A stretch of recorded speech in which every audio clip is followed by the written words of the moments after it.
Today's maiden session is with Mr. Stephen Gilchrist of GSL Distributors LLC, and we will have Tim.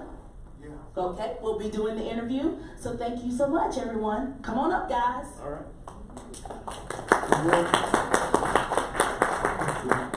How's everybody this morning?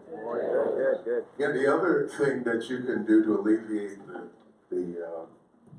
the virus is not to kiss each other this morning. So do your best to not do that. Just take all the fun out of everything, Tim. Yeah, well, it's a maiden session. So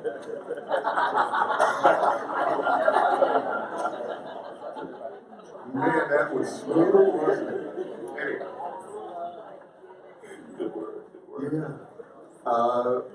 As you know, the maiden sessions for those, well, some of you who've not been here before, the maiden session is a session that talks to people who have been through the gauntlet, and that's a lot of us in this room, but the people who've been through the gauntlet and been over all the hurdles and baptism by fire and been burned a couple of times and everything else. So we like these sessions because they address some of the issues that some newer entrepreneurs or some middle road entrepreneurs might have some questions about. And you know, the person who does the presenting for the maiden sessions usually has a lot that they can share with you about some of the things that you're going to encounter as you move forward. So a little bit about Stephen. Stephen Gilchrist is the chairman of the South Carolina African American Chamber of Commerce,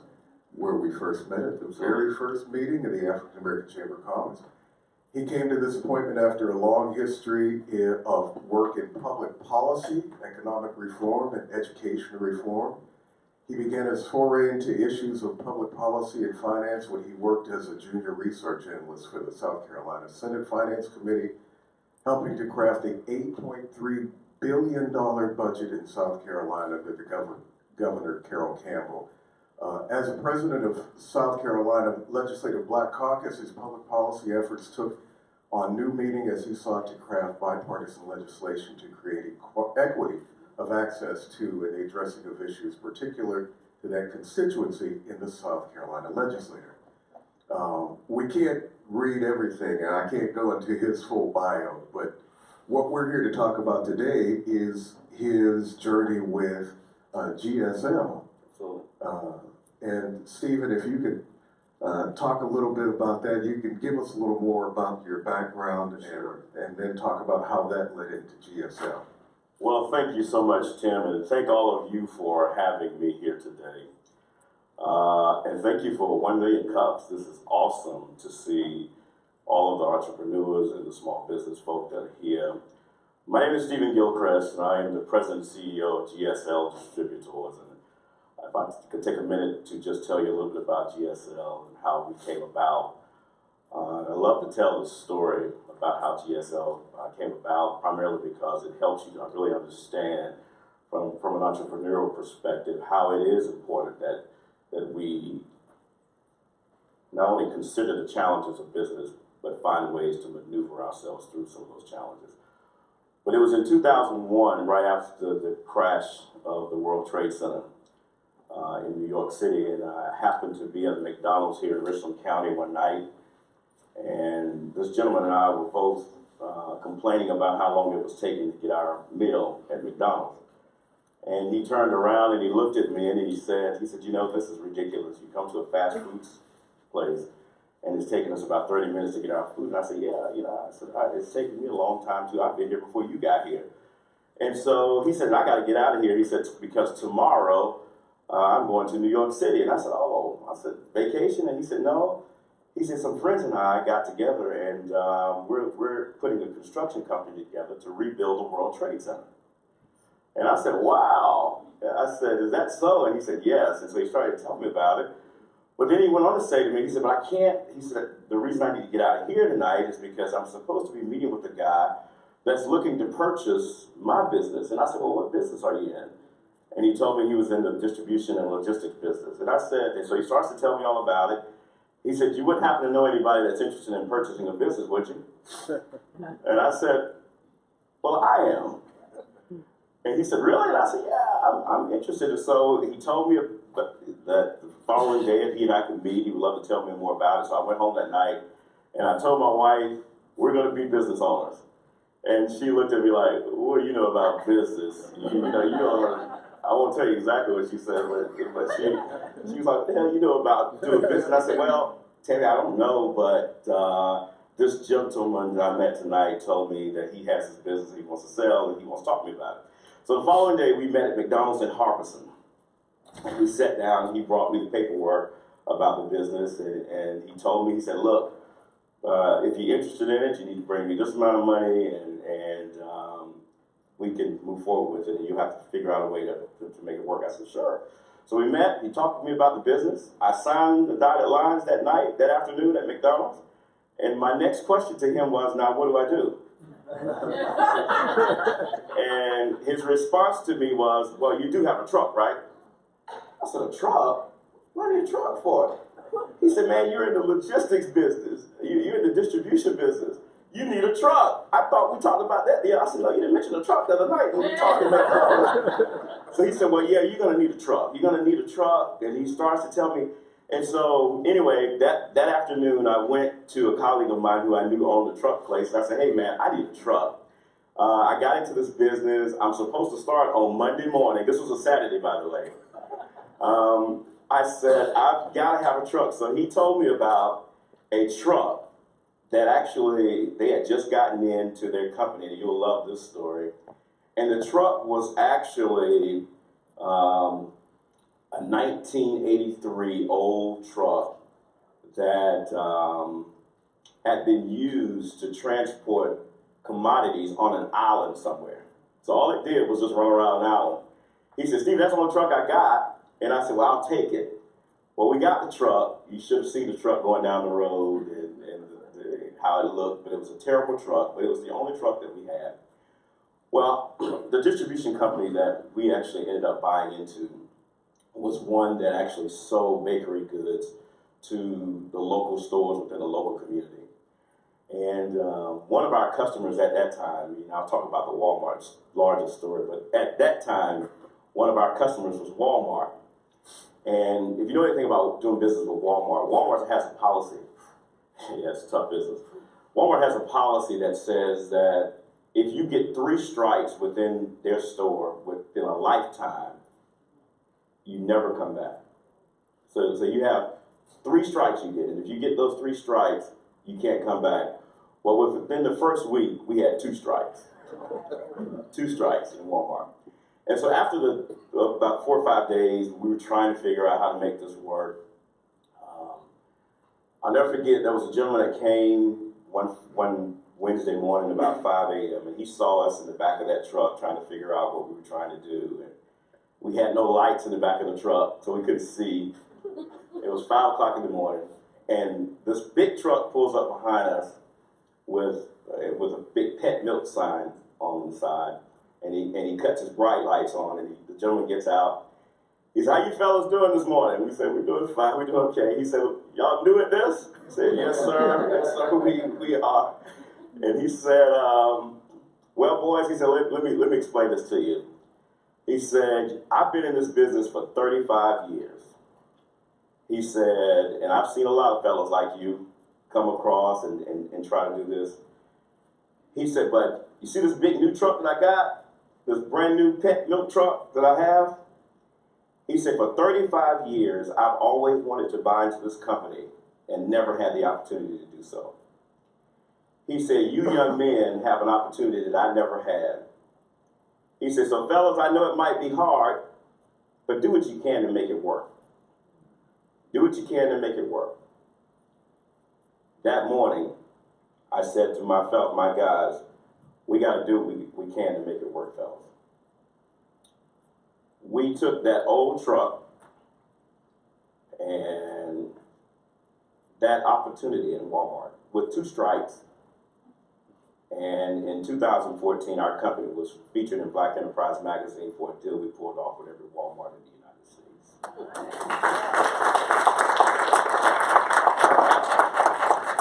Now, there's a lot that goes into all of that, but I thought I would share that quick story with you, particularly to talk about the challenges, right, of those of us who get into business, and more specifically, getting into some of the nuances that sometimes we just never know what we might experience, particularly when it comes to trying to make business work where there's not enough capital. We all have that issue.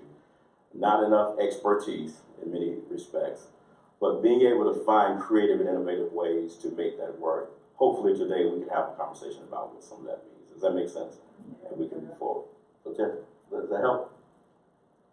Absolutely. One of the things, Stephen, one of the questions I was sitting here listening to that, what point, where were you in your life that made you decide that I'm going to be self-employed? Well, that's a great question. You know, I had been involved with public policy in the state for a number of years. I had the opportunity to be a young junior research analyst in the Senate Finance Committee under the leadership of Senator John Drummond at that time, at 19 years old. And I'm from a community. John Drummond was the senator from 96, South Carolina, which is in Greenwood County, which is where I'm from. And the senator took me in and really showed me a world that growing up as an African-American kid whose mom was in prison most of my life, and who was raised by grandparents, both who had third grade educations. This senator, this white senator, showed me a world that in many respects I would have never gotten introduced to, primarily because I didn't grow up in that. And so that led me to do so many remarkable things. At 22 years old, I was a young county administrator in Greenwood County. And my career continued to move forward as a chamber director in Greenwood. And then when the governor asked me to come to Columbia under Governor Hodges and work again in his office, those opportunities allowed me to really begin to find creative ways of being able to do lots of different things. And one of those was my interest in business.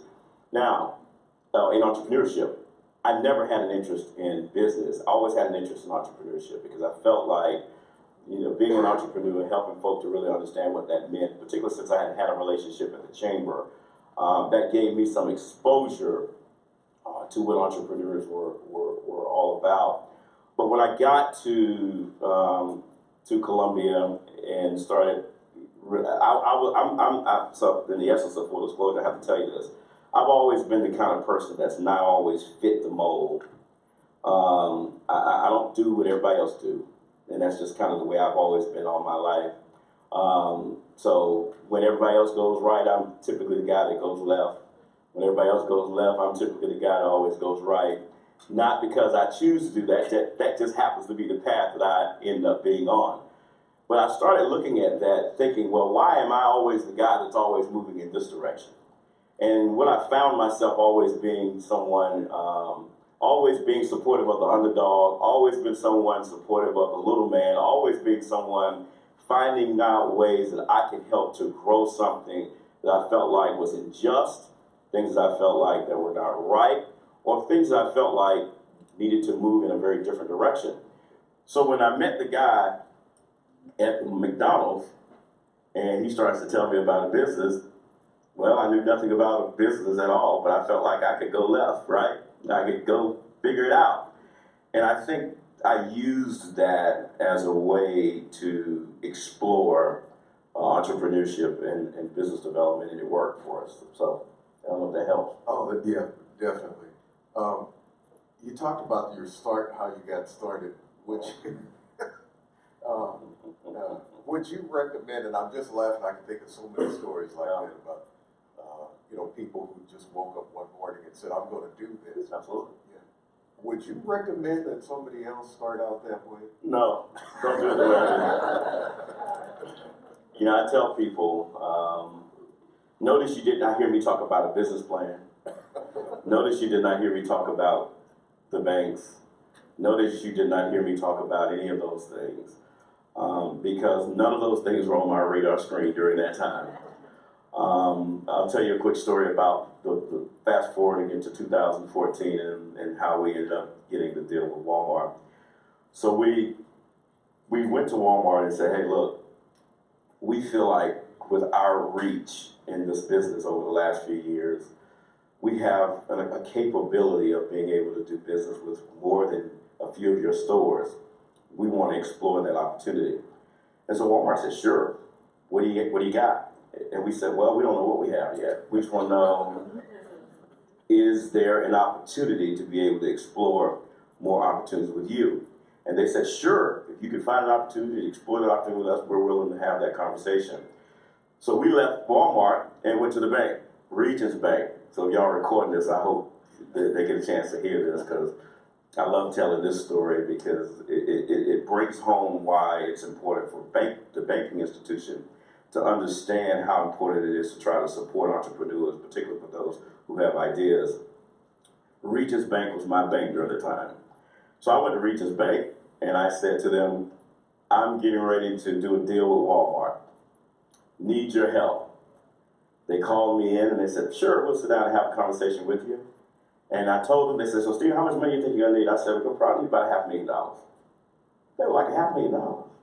I said, yes. So they said, Steve, I mean, what's your collateral? They started asking me all these questions about all of these things. And I said, well, I don't have any of those things. None of those things. All I have is an idea of what I want to do. And Regions Bank, in many respects, said, we're not interested, right? So we walked away and said, okay.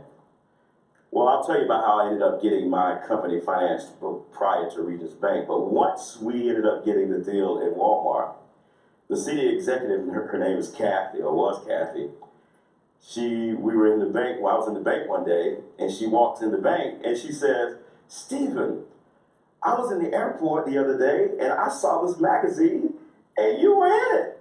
And she said, and that great deal about Walmart, that was so exciting. She said, as a matter of fact, several of our executives from Alabama contacted me about it and said that this guy was a customer of ours, and we want to do whatever we can to help support you. So she went out to her car. She had a copy of the magazine in her car. She brought it back into the bank. She asked me to sign it. I signed it. And she called me in the back of the bank and sat down in the conference room. And she said to me, she brought in the branch manager and everybody. And she said, so, Steve, what can we do to help you make this work? And you know what my answer was? Nothing. There's not a damn thing you can do to help me do anything with my business, because, Kathy, I came here 2 years ago, and I sat down with every one of your people, and I told them, this is the thing that we're trying to get accomplished. And your folk looked at us and said, we have no interest in your idea. See, the reason I bring that up is this. I chair the South Carolina African American Chamber of Commerce with over 11,000 entrepreneurs that are part of our chamber. Okay, so anybody want to join the chamber, you can. You have to be black. But the point of that is, I get a chance to see entrepreneurs every single day who have great ideas, simply just need an opportunity to be able to get capitalized at some level. And the banking institutions, in my opinion, have done more to limit our ability to be able to make that happen, when they could be a lot more creative. Because just like Kathy could have been creative that day when she found out, and here's the interesting thing about it, when she found out about the deal that we had in Walmart, we hadn't really made a whole lot of money during that time, but it wasn't about the money, it was about the what? It was about the deal, right? So why wasn't it about the deal 2 years prior to that, right? The deal had changed, the same damn deal I told them about 2 years earlier. So the point being is, I think that we do have to be somewhat, and let me know about your time, but we do have to be somewhat cognizant of how we think through those things.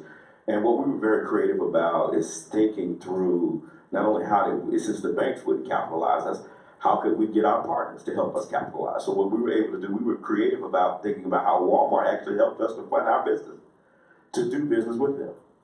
And we can talk about that. I get paid a lot of money to run around the country and talk about that. But those are the kinds of things that we were able to do to teach others about how we think creatively about helping to get our businesses capitalized. Because I can assure you that everybody in this room have great ideas about things that you can do. And sometimes I tell people all the time, don't allow your ideas to be limited by other people's limitations. Because if other folk are limited, that doesn't mean you have to be limited in the way you think about your business. And we didn't allow that to happen. Had we allowed that to happen on the day that the gentleman pulled up behind us with the pet milk truck and said, you know, we could have allowed that to be one of those moments where we could have decided not to go forward with this. So anyway, and we can certainly, I want to give people an opportunity to ask questions about it because I certainly would be willing to answer them. So does that make sense? Yeah, absolutely. One more quick before we get to questions. Many people in the room had that desire, Stephen, to work with a Walmart or a Target or a large chain. They want to get their product, their idea. Both of us are familiar with dealing with a large chain like that.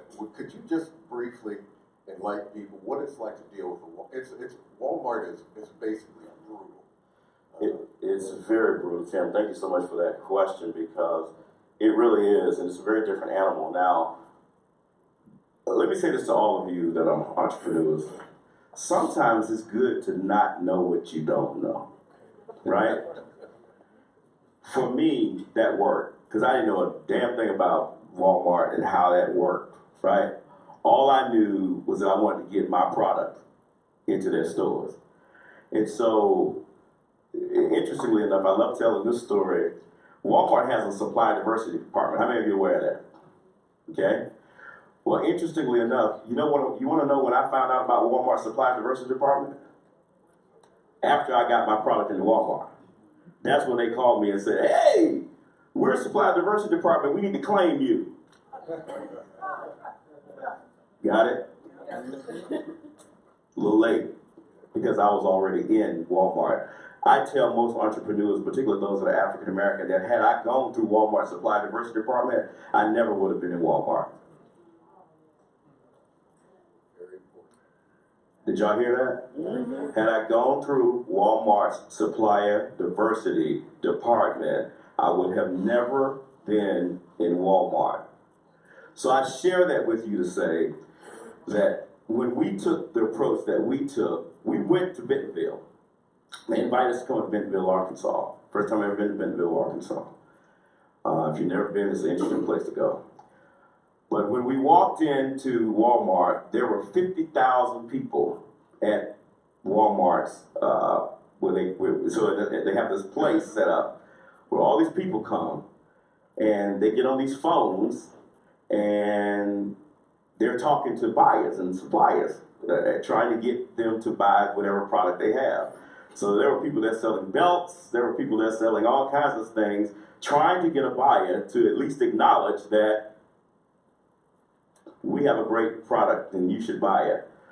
So I asked the girl at the front desk, I said, what are all these people doing here? And she told me, and she said, this happens every single day. People come here from all over the world every single day. And I was sitting there like, wow. So the guy comes out and he calls me back and says, Mr. Gilchrist, come on back. So everybody in the room like, who the hell is this? He just walks up back in the back of the room. So we go in the back. Now remember, I'm sitting there looking at all them saying, what are they doing? But remember, what you don't know, you don't know. We didn't go through whatever that crazy process was that all those 50,000 people were doing. So we went to the back and I asked the question, what are these folk here for? And they told me that these people come from all over the world just to try to sell a product at Walmart. Our earlier thought when we first started this was, if we could get into Walmart, guess what? If we could make it in the world's largest retailer, we weren't concerned about doing business anywhere else. But if we could make it in the world's largest retailer, then we felt like we could create an opportunity to be able to do business in lots of other places, which it proved to be very, very true. And so we can talk about some of the pieces of that, but that was an interesting, those experiences for me really helped me to help other folk think through what type of products they have. Is it appropriate for a place like Walmart or any other retailer, and how do we help them make sure that we navigate their systems to make sure that they get that in their stores? So, I want to give people an opportunity to ask questions. Though. Right, yeah, we're going to get to the questions. Well, so we'll start with the questions. You've been fed a lot of information. Are there any questions?